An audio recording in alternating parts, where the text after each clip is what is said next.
नमस्कार मंडळी, बाप्पांचे आगमन लवकरच होत आहे. तर बाप्पांच्या आगमनाखातर मी इथे एक छान अशी रेसिपी घेऊन येत आहे, जी की यूट्यूबवरती शोधूनही सापडणार नाही. आणि काही ट्रिक्स पण याच्यामध्ये मी तुम्हाला सांगितलेल्या आहेत. त्यासाठी व्हिडिओ अगदी शेवटपर्यंत नक्की बघा. स्किप केला तर तुम्हाला व्हिडिओ पूर्णपणे समजणार नाही. तर इथे बघा, मी सगळं साहित्य घेतलेलं आहे. तर इथे वेलची पूड घेतलेली आहे, ताजी वेलची पूड घेतलेली आहे, जायफळ वेलचीची. नंतर खसखस घेतलेली आहे 1 चमचा. इथे किसलेलं सुकं खोबरं 1 वाटी घेतलेलं आहे. ड्रायफ्रूट घेतलेले आहेत बारीक कट करून. गूळ घेतलेला आहे, अर्धी वाटी लागणार आहे आपल्यासाठी. तर इथे रवा घेतलेला आहे, बारीक रवा घेतलेला आहे बघा, अर्धी वाटी घेतलेला आहे. आणि 1 वाटी मैदा घेतलेला आहे. तर आता आपल्याला पीठ जे लागणार आहे मळण्यासाठी, ते पीठ आपण बनवून घेऊया. तर बघा, इथे 1 वाटी मैदा मी घातलेला आहे. त्याच्यामध्ये अर्धी वाटी आपण रवा घातलेला आहे. मोठा रवा असेल तर तुम्ही मिक्सरवरती बारीक करूनही घेऊ शकता. चवीनुसार थोडंसं मीठ घालायचं. ते बघा, मी 1 चमचा तूप घेतलेलं आहे आणि ते थंड होतं. तर ते वितळल्याच्या नंतर अगदी बरोबर 2 चमचे तूप होतं. तर ते 2 चमचे तूप होतं बघा, मी तुम्हाला दाखवलं व्हिडिओमध्ये. आपण 1च चमचा घेतलेलं होतं. तर ते लक्षात ठेवा, कधीही वितळल्यानंतर ते डबल होतं. तर इथे बघ, ते जे तूप होतं, साजूक तूप, ते आपण पिठामध्ये अगदी छान असं चोळून घ्यायचं पिठाला. आणि आपल्याला पाणी घेऊन थोडं थोडं पाणी घालून अगदी छान असा त्याचा गोळा बनवून घ्यायचा आहे. तर अशा पद्धतीनं बघा, आपलं पीठ तयार करून घ्यायचं. छान असं मर्दून मळायचं, म्हणजे अगदी जास्त घट्टसरही नको आणि जास्त सैलसरही आपल्याला नको आहे. तर आपल्याला मीडियम आपल्याला कन्सिस्टन्सीचं पीठ हवं आहे. तर अशा पद्धतीनं तो गोळा बनवला, तो अगदी साईडला ठेवायचा आणि आपण बाकीची प्रोसेस करून घेऊया. तर इथे बघा, मी पॅन ठेवलेला आहे. तर पॅनमध्ये आपल्याला अर्धा चमचा तूप घालायचं आहे. अर्धा चमचा तूप घालून त्याच्यावरती मी खसखस घालून घेतली आहे. खसखस तुम्ही नंतरही घालू शकता, पण अगदी लो फ्लेमवरतीच घालायची आहे, नाहीतर आपली खसखस करपून जाईल. त्याच्यावरती लगेच बघा, मी थोडंसं वरती खसखस अशी दिसायला लागली, भाजायला लागल्यासारखी, तर तेव्हा मी त्याच्यामध्ये खोबरं घातलेलं आहे. किसून घेतलेलं जे खोबरं आहे ते घालून घेऊन अगदी छान असं तेही आपल्याला लो टू मिडियम फ्लेमवरती छान असं कुरकुरीत होईपर्यंत खोबरं भाजून घ्यायचं आहे. इथे बघा, साईडला मी तडका पॅनमध्ये अर्धा चमचा तूप घालून त्याच्यामध्ये छान असे आपले हे ड्रायफ्रूट फ्राय करून घेतलेले आहेत. तेही त्याच्यावरती असे घालायचे आणि अगदी खरपूस रंगावरती छान असं खोबरं भाजून घ्यायचं. गोल्डन ब्राऊन कलरवरती खरपूस होईपर्यंत भाजून घेतलेलं आहे. तुम्ही इथे बघितलं तर आपण गॅस बंद करून ठेवायचा आणि नंतर ते दुसऱ्या एका भांड्यामध्ये काढून थंड करून घ्यायचं.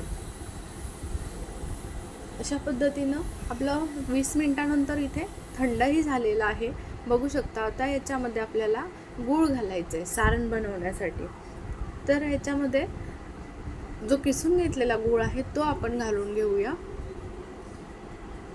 अगदी तुम्ही सुरीने कट करूनही घालून घेऊ शकता.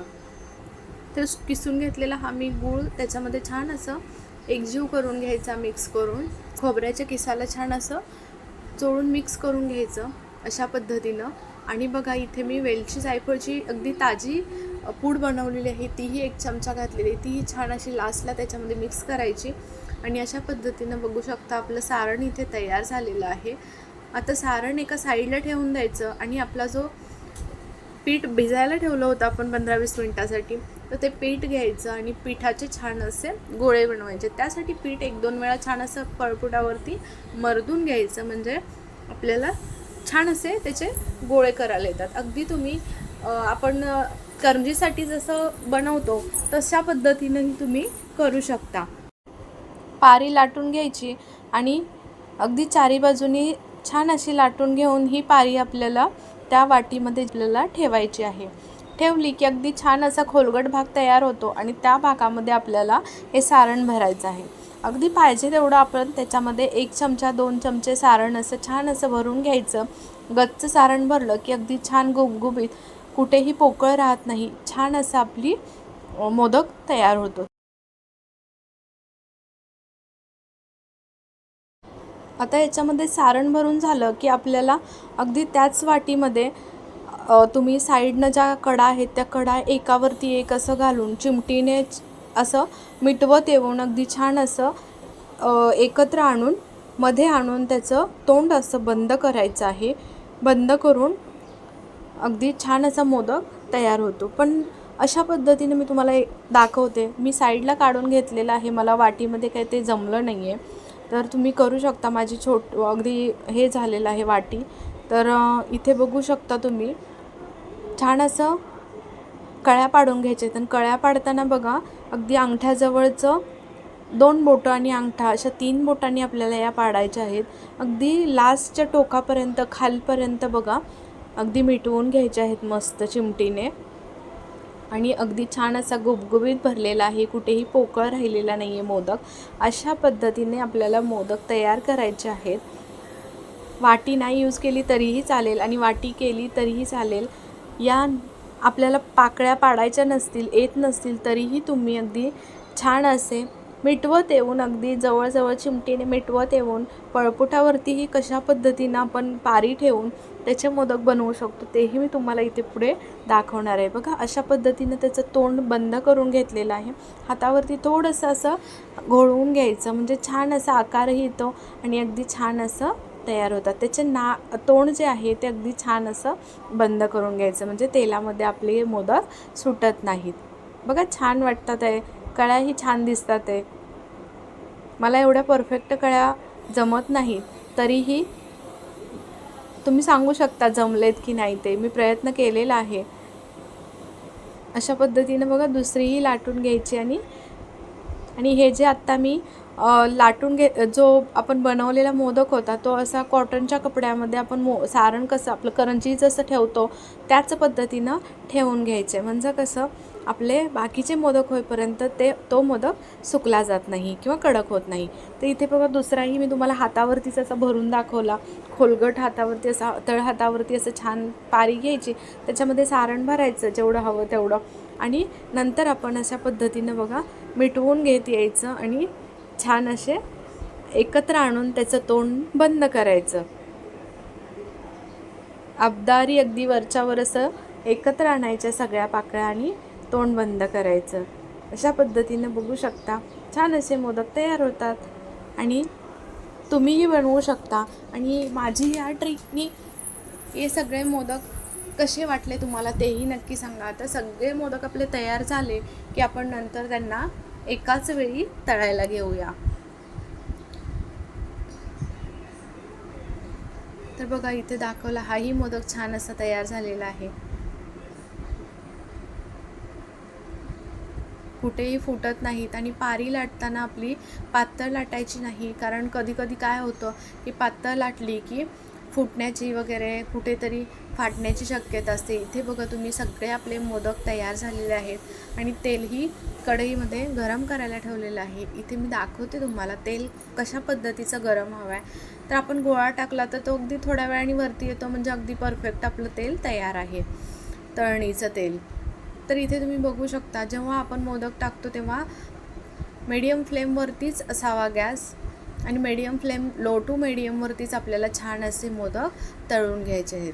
एक बॅच तळण्यासाठी बघा 6 ते 7 मिनटं लागतात आणि अशा पद्धतीने तळून घेतले की अगदी छान असे मधून हलवत राहायचे म्हणजे अगदी सगळ्या बाजूनी छान असे गोल्डन ब्राऊन कलरवरती तळले जातात. आणि इथे तुम्ही बघू शकता दुसरीही बॅच आपली तयार आहे. अशा पद्धतीने सगळे मोदक मी तळून घेतले आणि छान असे सुंदर सुबक गुबगुबीत मोदक आपले इथे तयार आहेत.